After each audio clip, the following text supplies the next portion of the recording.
এবারে Calcutta university BCom fifth সেমিস্টারে business math stat বলে যে সাবজেক্টটা রেখেছে, সেই সাবজেক্টের ভলিউমটা বিশাল। তাতে করে আমি তোদের ম্যাথসের কিছুটা পার্ট, যেমন প্রথম ফাংশন, ফাংশনের পর হচ্ছে লিমিট, লিমিটের পর কন্টিনিউইটি, কন্টিনিউইটির পর ফার্স্ট প্রিন্সিপাল অবধি শেষ করেছি। এটা ম্যাথামেটিক্যাল পোর্শন।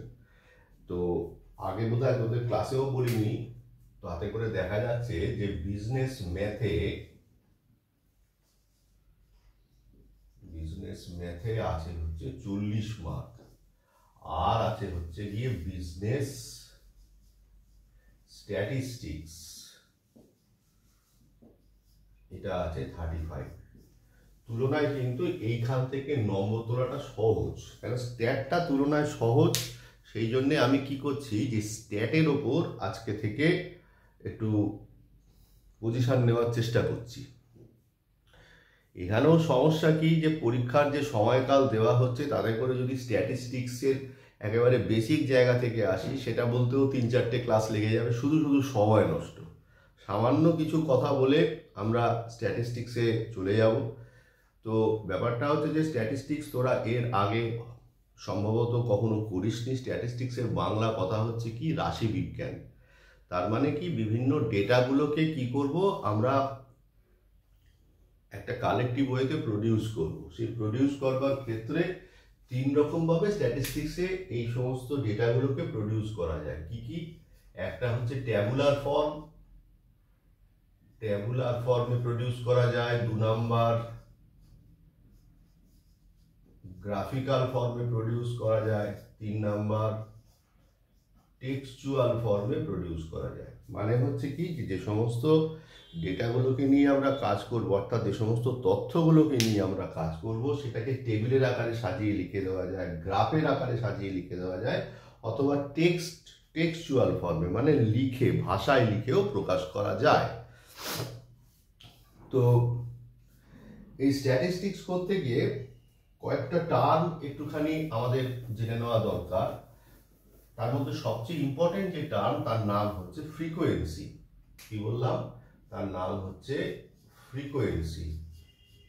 ফ্রিকোয়েন্সির কথার অর্থ কি? ফ্রিকোয়েন্সি কথার অর্থ হচ্ছে নাম্বার অফ অকারেন্স, মানে কোনো একটা সিরিজে একটা সংখ্যা কতবার অকার হয়েছে তাকেই বলা হয় হচ্ছে ফ্রিকোয়েন্সি। ধর একটা সিরিজ রয়েছে 1 1 2 2 2 3 3 4 5 6।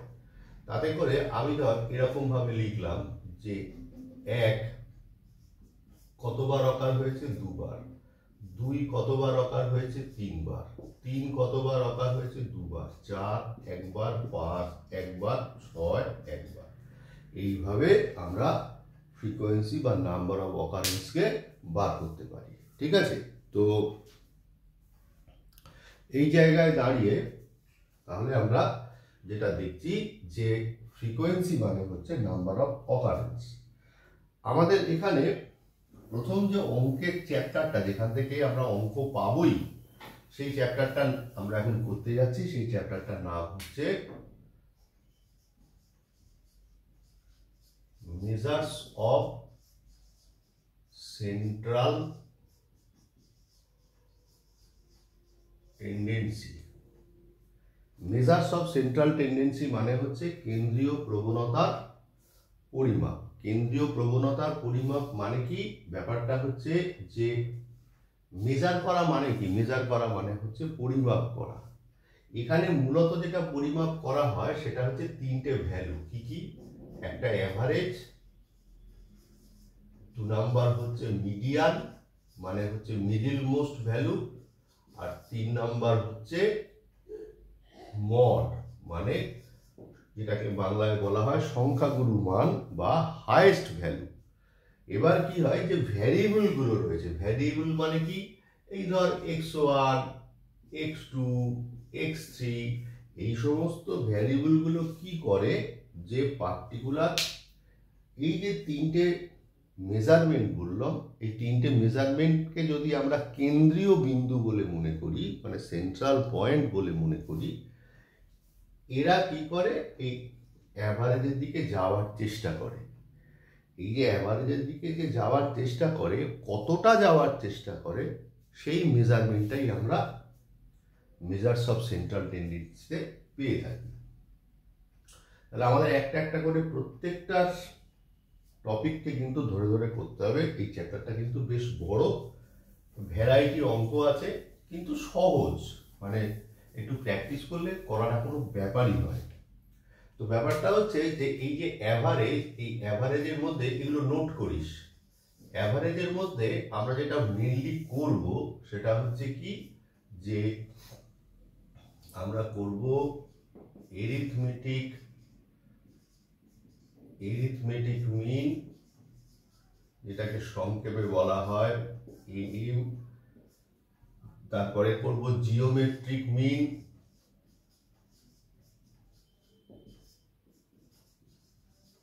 মানে হচ্ছে গিয়ে জিএম।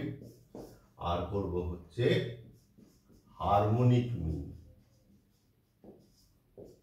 মানে হচ্ছে এইচএম। এই তিনটে ধরনের অঙ্ক করতে হবে। এছাড়াও এরিথমেটিক মিনের ভেতরে আমরা আরো এক ধরনের অঙ্ক করব, যার নাম হচ্ছে কম্পোজিট মিন। সেটা আমরা অঙ্ক করবার সময় দেখবো। এটা এরিথমেটিক মিনের মধ্যেই সীমাবদ্ধ। তো অঙ্ক করতে গিয়ে আমরা না সবসময় তিনটে সিরিজের কথা মাথায় রাখবো। একটা হচ্ছে সিম্পল সিরিজ, একটা সিম্পল ফ্রিকোয়েন্সি ডিস্ট্রিবিউশন, আর একটা হচ্ছে গ্রুপড ফ্রিকোয়েন্সি ডিস্ট্রিবিউশন। এবার কথা হচ্ছে যে সিম্পল সিরিজ কাকে বলে, সিম্পল ফ্রিকোয়েন্সি ডিস্ট্রিবিউশন কাকে বলে, আর গ্রুপ ফ্রিকোয়েন্সি ডিস্ট্রিবিউশন কাকে বলে, সেগুলো একটুখানি আমাদের জেনে নেওয়া দরকার। এবং সেই অনুযায়ী কি করব, এর যে ফর্মুলাগুলো হবে সেই ফর্মুলাগুলোকে ফিট করাবো। তো এরিথমেটিক মিন মানে কি? এরিথমেটিক মিন মানে গড়, সিম্পলি গড়। ধর 10টা সংখ্যার গড় যদি আমরা বার করবার চেষ্টা করি, 10টা সংখ্যাকে প্লাস করে ডিভাইডেড বাই 10 করব, তাই না? তাহলে আমরা এরিথমেটিক মিনের প্রথম একটু ফর্মুলাগুলোর দিকে তাকাই। তাহলে কি বললাম? ফর সিম্পল সিরিজ, উপরে হেডিং করলাম arithmetic mean for simple series বলে আমরা কি ফর্মুলা লিখব? সবসময় আমরা এখানে এরিথমেটিক মিনকে একটা চিহ্ন দিয়ে প্রকাশ করব, নোটেশন যাকে ইংরেজিতে বলা হয়, সেটাকে বলা হয় এক্স বার। ফর্মুলা কি হবে? সামেশন এক্স বাই ছোট হাতের N, where n is equal to number of observation। Number of observations মানে কতগুলো সংখ্যা আছে। দ্বিতীয়, সিম্পল ফ্রিকোয়েন্সি ডিস্ট্রিবিউশন, মানে সিম্পল ফ্রিকোয়েন্সি ডিস্ট্রিবিউশন মানে এই যে একটা আমি বোর্ডে করলাম না, যে 1 দুবার অকার হয়েছে, মানে ব্যাপারটা এইরকম। ধর 1 ফ্রিকোয়েন্সি 2, 2 ফ্রিকোয়েন্সি 4, মানে একটা সংখ্যা তার করসপন্ডিং ফ্রিকোয়েন্সি, সেটা হচ্ছে সিম্পল ফ্রিকোয়েন্সি ডিস্ট্রিবিউশন। তখন ফর্মুলা হবে সামেশন এফ এক্স বাই বড় হাতের এন, where বড় হাতের N is equal to sum total of frequency,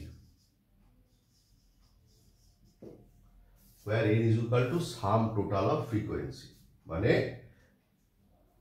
frequency sum total of frequency, frequency গুলোকে যোগ করে যেটা পাবো সেটাকে আমরা বলবো হচ্ছে বড় হাতের এন। আর যখন সংখ্যাগুলো গুণে আমরা পাবো তখন তাকে বলবো হচ্ছে নাম্বার অফ অবজারভেশন, এন, ছোট হাতের এন। আর লাস্ট অফ অল আমরা যে সিরিজটা জানবো সেটা হচ্ছে ফর গ্রুপ ফ্রিকোয়েন্সি ডিস্ট্রিবিউশন। যখন যেখানে গ্রুপ থাকবে মানে 10 থেকে 19, 20 থেকে 29, এরকম ভাবে যখন গ্রুপ থাকবে, তাহলে এবার সি নাম্বারে লিখবো ফর গ্রুপ frequency distribution।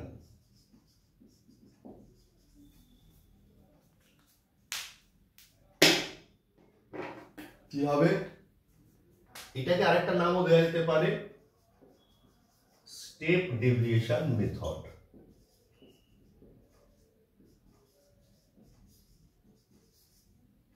কি করব? এর ফর্মুলা হচ্ছে x bar is equal to a plus summation fy by বড় হাতের n ইন্টু i। একটু লিখে দিতে হবে, where a is equal to assumed mean, n is equal to sum total of frequency, i সমান সমান common difference of the class। এই হচ্ছে টোটাল এরিথমেটিক মিনের ফর্মুলা। এর ওপর বিভিন্ন ভ্যারাইটি অঙ্ক আমরা দেখব।